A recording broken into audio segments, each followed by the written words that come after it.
오늘의 말씀은 시편 103편 15절에서 22절 말씀입니다.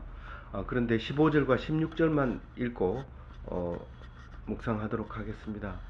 15절 한 절 읽고 하나는 교독하도록 하겠습니다. 인생은 그날의 풀과 같으며 그 영화가 들의 꽃과 같도다. 그것은 바람이 지나가면 없어지나니 그 있던 자리도 다시 알지 못하거니와. 아멘. 오늘 2017년 마지막 주일 예배입니다. 시편 103편은 다윗이 시로서 하나님을 찬양하는 내용입니다. 103편의 후반절 15절에서 22절의 말씀은 우리 인생은 풀과 같고 영원한 여호와를 찬양하는 것으로 되어 있습니다. 풀 같은 인생이 15절과 16절에 말씀하고 있는데 15절을 읽어보면 인생은 그날이 풀과 같으며 그 영화가 들의 꽃과 같도다, 그렇게 얘기했습니다. 우리는 초계 같은 인생이라는 말을 합니다. 풀 같고 먼지 같다, 그렇습니다. 이 103편 15절 앞에 바로 14절에도 티끌 같은 먼지 같은 우리는 인생이다. 그러나 하나님께서는 지극히 높여서 영원한 삶을 만들어 주겠다, 그렇게 얘기를 합니다.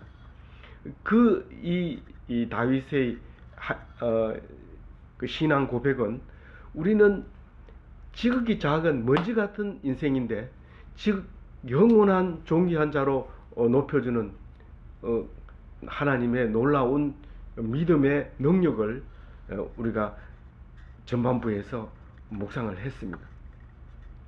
그래서 그 영화가 들의 꽃과 같도다, 그랬습니다. 우리가 젊어서 힘쓰고 하는 것이 사실 60평생이라 하더라도 정말 내가 젊은이로서 사회적으로 부족함이 없고 또 힘도 부족하지 않고 능력과 명예까지도 부족함이 없이 활동할 수 있는 나이는 불과 십몇 년, 아니면 짧은 사람은 5년, 없는 사람은 1년, 뭐 이렇게 아주 짧은 순간이었다는 것을 지금 돌이켜 생각해 보면 알 수 있습니다. 그래서 화무11홍이라는 게 있습니다. 꽃은 없다. 11홍, 열흘 동안 붉은 빛을 가지고 있는 꽃은 없다. 권불 10년, 권세라는 것은 10년을 가지 않는다, 그런 말을 합니다. 인생 이게 전부인가? 열심히 하다 보면 아니라는 거예요. 그게 열심히 하다 보면 금방 지나가 버린다는 거예요. 근데도 우리는 생각하고 싶지 않습니다. 지금 당장 해야 될 일, 당장 해야 될 과제에 목숨을 걸게 되고 과로하여 숨지는 사람들도 있고, 또 그것이 전부인 줄 알고 거짓말하고 하다가 부끄러움을 당하는 사람도 있고, 그것이 정말 그거 아니면 못 살겠다 하고 그 정의감을 불태우다가 정말 엉뚱한 부끄러움을 당하는 일들이 있는데, 우리는 풀과 같은 인생이라는 것을 고백하고 그리고 하나님을 바라볼 때 지극히 존귀한 사람이 되어진다는 것입니다. 16절, 그것은 바람이 지나가면 없어지나니 그 자리에 그 있던 자리도 다시 알지 못하거니와. 여기서 바람이 지나가면, 이 말은 이 가나안 땅의 바람은요, 북서풍이 불어오면, 지중해에서 불어오는 서늘하고 습기를 머무른 비가 오면, 바람이 불면 비가 와서 옥토가 더 좋아집니다. 이제 식물들이 자라게 되고, 이제 그렇게 되면 새들도 오고 짐승들도 오고, 이런 참 좋은 바람이고 구름이지만, 여기서 말하는 바람은 남동풍, 그러니까 아라비아 사막에서 불어오는 뜨거운 열풍이 불어오는 걸 말하는데, 이 바람이 지나가면 그렇게 꽃을 피우고 한들한들 좋아하던 그 풀들도 그 바람이 한번 쫙 딱 보면 아침에 일어나 보면 바짝 말라가지고 못 쓰게 되는 그 현상들을 얘기합니다. 우리는 잘 몰라도 가나안 땅에 산 사람은 이 말을 들어보면 아무리 풀이 자랑스럽게 화려하게 호화스럽게 폈다 하더라도 자고 일어나면 바람이 불면 끝난다, 이런 걸, 우리 인생을 그걸 보면서 우리가 저와 다를 게 뭐가 있는가, 지금 다윗은 그렇게 노래하고 있는 겁니다. 우리는 우리 대한민국에 사는 우리들의 선조들은 우리 인생을 바람 같은 인생이라고 얘기하죠. 그냥 스쳐 지나가는 인생이라고 얘기를 합니다. 그리고 우리가 지나가고 나면 바람이 지나간 것처럼 그 있었던 자리도 없습니다.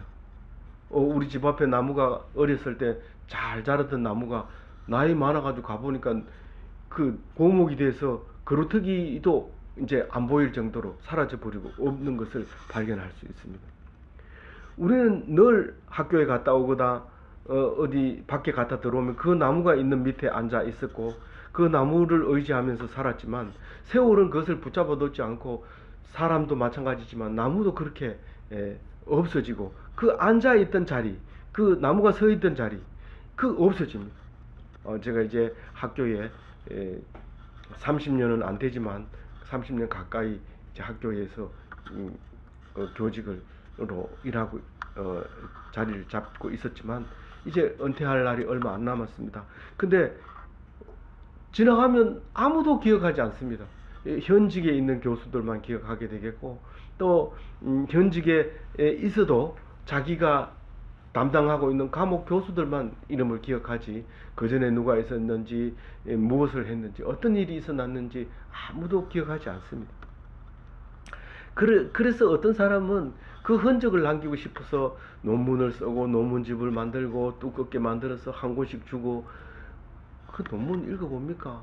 자기도 안 보는 논문을 이렇게 두껍게 해서 은퇴 기념 해가지고 돌리고 해존 해가지고 잘 보관해 주십시오 해존 이렇게 써가지고 줍니다.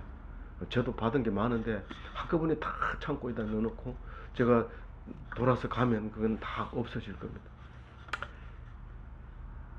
헛된 노력을 하고 있다는 말씀이죠. 17절 읽어봅니다. 여호와의 인자하심은 자기를 경외하는 자에게 영원부터 영원까지 이르며 그의 의는 자손에게 이르리니. 하나님의 언약의 말씀을 얘기하고 있는 겁니다. 이 언약이라는 단어는 17절에는 안 나오지만 18절에 가서 곧 그의 언약을 지키고 이렇게 곧 하고 설명하는 걸로 보면 이것은 지금 언약을 말하는 것입니다. 17절 말씀은 여호와의 인자하심으로 이 언약이 지켜진다. 여호와의 인자하심은 자기를 경외하는 자에게, 그러니까 하나님을 믿는 사람에게, 성도에게, 그게 영원부터 영원까지, 내가 믿기로 작정해서 지금부터 약속이 있는 것이 아니라 창세 전부터 이 약속은 있었는데 우리가 새롭게 그것을 알아듣는 것 뿐이죠. 그리고 우리 후손에게 내가 말을 못하고 죽었다 할지라도 그 말씀은 영원히 남아있는데 어떻게 남아있느냐, 죽었는데 어떻게 남아있느냐, 성경 말씀을 통해서 그 후손에게 알려주고 믿음의 우리 선조들, 우리 어른들이 이 말을 지키고 여태까지 살아왔구나, 그리고 우리에게 물려준 말씀이구나, 약속이구나, 그걸 알게 되는데 그렇게 말을 한 것을 17절과 같이 말하는 거예요. 사람은 인자하지 못하기 때문에 하다가 약속했는 것도 자기 마음에 안 들면 취소합니다. 약속 취소, 약속 파기, 그렇게 합니다. 인간은 늘 그런 생활을 하기 때문에 법에다가 약속을 파기할 때는 배를 물려줘야 된다, 이유 없이 파기할 때는 파기할 수 없다, 이런 이제 내용을 넣어가지고 우리가 살고 있지만 사실은 하나님이 우리에게 약속한 그 언약은 우리가 그 약속을 안 지켜도 파기가 안 됩니다. 이제 뒤에 나오죠. 그 말이 무슨 말인지. 약속은 쌍방간의 약속입니다. 한 사람이 어기면 그 약속은 파기되지만 하나님이 우리에게 준 약속은 내가 안 지켜도 그 약속은 유지됩니다. 그게 놀라운 약속이 그겁니다. 무슨 그런 약속이 있습니다. 네. 그게 이제 하나님의 인자라는 거예요. 여호와의 인자하심은 자기를 경외하는 자에게 영원부터 영원까지 이르며, 내가 하나님과 약속을 지키면 당연히 주지만 내가 약속을 못 지키면 어떻게 돼요? 내가 약속을 못 지키면 힘들고 괴로워하고 통회하잖아요. 그러면 그 하나님은 그걸 봐주신다는 거예요. 인자함으로 너는 죽을 인간이지만 내가 그것을 용서해 주겠다. 그 말입니다. 근데 그의 의는 자손에게 이르리니, 요거는 그렇게 쉬운 말은 아니지만 분명히 들려지는 음성이 뭐냐면 하나님은 정의와 인자라는 겁니다. 이 뒤에 정의가 뒤에 나오고 인자가 앞에 나온 거죠. 정의라는 것은 정확하게 재판한다는 거예요. 재판을 정확하게 한다. 너는 이것을 안 지켰기 때문에 사형, 너는 이걸 덜 지켰기 때문에 징역, 너는 지켰기 때문에 상, 이렇게 내리는 게 정의라는 거예요. 우리는 자기 자식에게도 재판을 정확하게 안 합니다. 그럴 수도 있는 거지 뭐. 아내에게도 그렇고요. 가까이 있는 사람에게 재판을 제대로 정의를 안 내립니다. 근데 하나님은 정확하게 재판을 내리고 그 대신에 죽을 죄를 졌더라도 그분이 그 사람이 내가 지은 죄가 확실히 그 죄가 맞다고 인정만 하면 하나님은 용서해 준다는 겁니다. 우리가 죄를 인정하지 않으면 그 죄는 영원히 그 자리에 남아 있어요. 근데 그 죄를 인정하면 용서해 주는 게 인자라는 말입니다.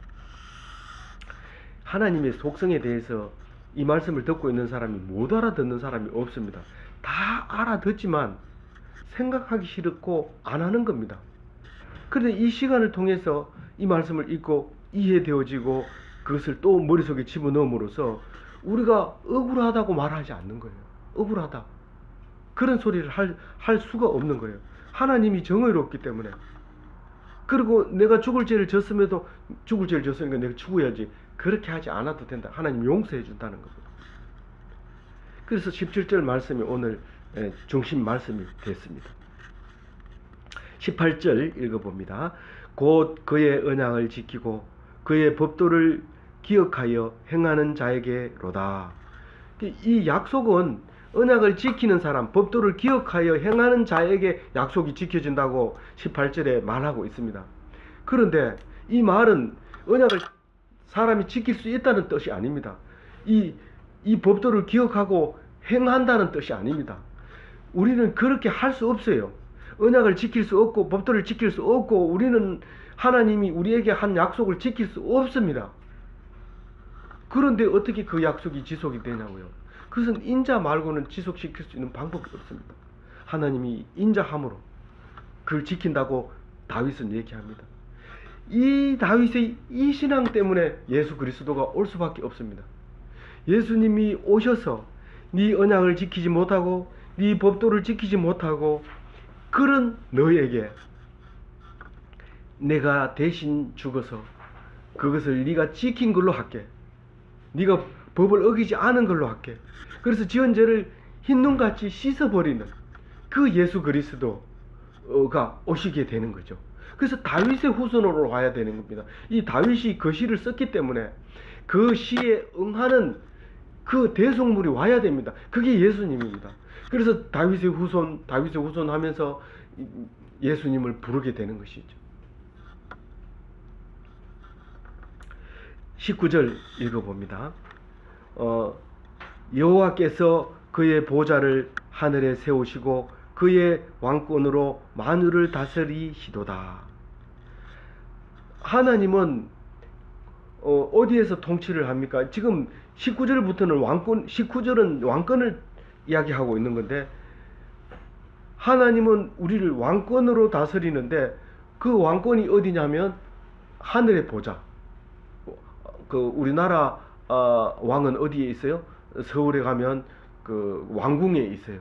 거기에 보좌가 있어요. 옥자, 보좌, 왕자가 있어요. 왕이 앉아서 거기서 떡 앉으면 사람들이 전부 엎드려 가지고 어떤 말을 하든지 그 말을 귀담아 듣습니다. 물론 그 옷을 벗고 집에 가가지고 침대에 누우면 아들도 오고 딸도 오고 또 엄마도 오고 그냥 일반 옷을 입고 생활을 하지만 의관을 딱 정지하고 왕좌에 딱 앉으면 사람들이 전부 엎드려서 어떤 말을 하는지 귀담아 듣습니다. 하나님은 그 보좌를 하늘에다가 놓고 계십니다. 그리고 그의 왕권으로 만유를 다스립니다. 왕권으로 만유를 다스리기 때문에 이 우리나라만, 나만, 우리 세계만, 지구에게만 다스리는 것이 아니라 지구도 다스리고 별도 다스리고 달도 다스리고 명왕성, 해왕성, 태양계 밖에서도 다스리기 때문에 하나님이 앉아 있는 그 하늘의 왕좌, 보좌는 엄청 우리가 생각할 수 없는 높은 곳에 계시는 거죠. 그래서 그 왕권으로 다스리고 있는 거예요. 만유를. 그리고 20절은 천사에 대해서, 21절은 하나님의 군대에 대해서, 22절은 하나님의 백성에 대해서, 그리고 마지막 제일 마지막에 가서 한 줄은 나에 대해서 얘기하고 있습니다. 우선 20절을 봅니다. 20절은 천사에 대해서 얘기합니다. 이 천사는 오늘 시편 103편이 얘기하듯이 하나님을 찬양하는 천사, 그걸 얘기하는 겁니다. 하늘에 있는 천사, 어디에 있는 천사? 하나님의 말씀을 행할 수 있는 능력을 가진 자가 천사인데요. 그 20절 말씀이 그 말씀이에요.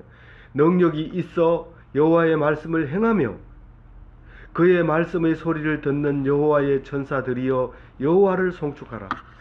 천사는 하나님의 말씀을 행할 수 있어요. 네가 가서 이 말씀을 그대로 해라. 그러면 천사는 그 가서 그 말씀을 행합니다. 그러니까 하나님의 대리 통치자 혹은 하나님의 사자 이렇게 말하고 있죠. 그게 천사예요. 그리고 늘 하나님이 무슨 말을 하는지 귀담아 듣습니다. 우리는 하나님이 말씀하는 걸 못 듣지만 천사가 와서 하는 말을 듣습니다. 아브라함 때부터 시작해서 그 천사의 말을 듣고 그 능력이 있어 하나님 말씀을 대로 행하는 사람, 그 천사는 뭘 하라고요? 하나님을 송축하라. 하나님을 찬송하라. 그렇게 능력이 있는 분도 하나님을 찬송하는데 우리는 뭐 같다고요? 티끌 같은 사람이 하나님을 찬송할 수밖에 없어요. 우리는 이제 이 시편 103편을 읽어보면 내가 힘이 있을 때 찬송하는 게 아니라 내가 거의 죽어갈 때 찬송을 하게 됩니다. 그래서 그 찬송하는데 천사도 찬송하라 그렇게 얘기합니다. 21절에는 하나님의 군대를 얘기합니다. 그에게 수종들며 그의 뜻을 행하는 모든 천군이여 여호와를 송축하라. 하늘에 있는 군대를 천군입니다. 이 하나님께 수종드는 군대를 말하는데 이 천사하고 비슷해요. 하나님의 뜻을 행하는 모든 군대입니다. 하나님의 뜻을 행하는 모든 군대가 천군인데 예수님을 잡으러 오는 제사장들의 군대를 베드로가 내가 죽여버릴까요? 그러니까 그만둬라. 내가 천군 천사들을 내가 동원할 줄 몰라가지고 내가 그냥 있는 게 아니다. 그 말씀을 합니다. 이 군대들이 불말과 불병거를 가지고 있는 이 군대들을 분명히 있습니다. 군대를 이길 사람이 없다. 군대 이길 사람은 천군이 있습니다. 그 군대들이 여호와를 찬송하라. 이 다윗은 자기 혼자 하나님 섬기는 거 아닙니다. 만물을 다 섬기는 것을 노래하고 가르치고 있는 겁니다. 그 다음에 22절을 같이 읽어보면요. 여호와의 지으심을 받고 그가 다스리는 모든 곳에 있는 너희여 여호와를 송축하라. 내 영혼아 여호와를 송축하라. 이렇게 되어 있습니다. 이게 마지막 절입니다. 오늘 2017년 마지막 절 시편 103편 22절입니다. 하나님의 지으심을 받은 모든 피조물, 사람에서부터 시작해서 만물, 하나님이 통치하는 곳에 있는 모든 사람들, 그들은 생물이든 무생물이든 하나님을 송축하라. 그 얘기를 합니다. 그리고 뭡니까? 마지막으로 내 영혼아 여호와를 송축하라. 나보고 명령하는 거예요. 나보고 명령하는 거예요. 내 영혼아. 참 나죠. 근데 입은 육체입니다. 이 육체가 내 진짜 나를 송축합니다. 내가 죽으면 내 입으로 명령을 못합니다. 근데 내가 살아있는 동안 명령합니다. 내 영혼에게 명령을 하고요. 이 목사님이 축도할 때 그 명령하는 것은 그 영혼에게 명령을 하는 겁니다. 그래서 잘 모르는 사람은 그 명령하는 게 듣기 싫은 사람이 많아요. 왜 당신만 명령을 하느냐? 우리는 명령 하나 안 되느냐? 하나님의 영을 잡은 사람이 명령을 할 수 있습니다. 여러분, 명령해서 안 되는 건 아니지만 자격을 가져야 됩니다. 그래서 하나님께 있을지어다 라고 명령하는 그 명령어가 축도가 되는 것입니다. 오늘 103편을 다시 한번 묵상하면서 하나님 손에 잡힌 자 피창조물로서 하나님 앞에 온전히 드려지는 2017년 그리고 2018년을 맞이하는 귀한 하루가 되기를 주님의 이름으로 축원드립니다. 아멘.